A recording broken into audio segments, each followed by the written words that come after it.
अगर भगवान एक हैं तो फिर उनके दो रूपों श्री राम और श्री कृष्ण में हमें किसकी पूजा करनी चाहिए? राम जो मर्यादा के प्रतीक हैं या कृष्ण जो लीलाओं के स्वामी हैं? क्या दोनों में से एक श्रेष्ठ है? क्या आपकी पूजा का तरीका आपका भविष्य तय कर सकता है? आज की इस दिव्य यात्रा में हम जानेंगे राम और कृष्ण कौन है, क्यों उनका अवतार हुआ, और सबसे महत्वपूर्ण, आपके जीवन के लिए किसका नाम अधिक फलदायी हो सकता है।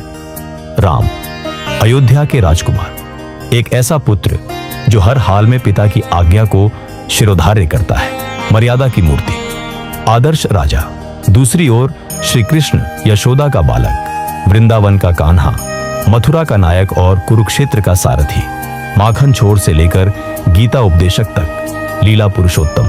क्या आप जानते हैं, दोनों ने राक्षसों का वध किया, दोनों ने अधर्म के विरुद्ध युद्ध किया, पर रास्ता दोनों का अलग था। राम, त्याग की प्रतिमूर्ति, एक पत्नीव्रत धर्म, हर परिस्थिति में धर्म का पालन, युद्ध केवल धर्म की रक्षा हेतु।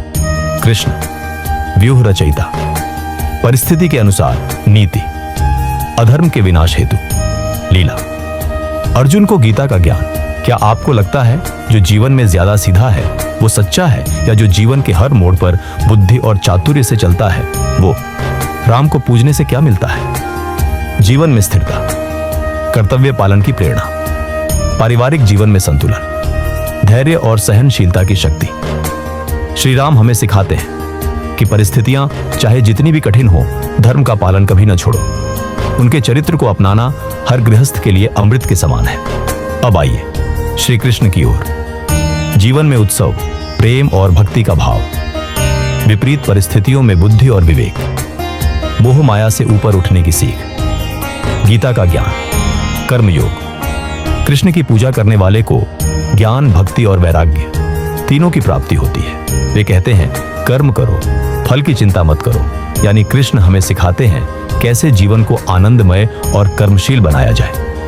अब एक प्रश्न, क्या राम और कृष्ण अलग अलग देवता हैं? नहीं, दोनों विष्णु के ही अवतार हैं। एक हैं जिन्होंने धर्म की मर्यादा को स्थापित किया और दूसरे जिन्होंने उस धर्म का मर्म समझाया।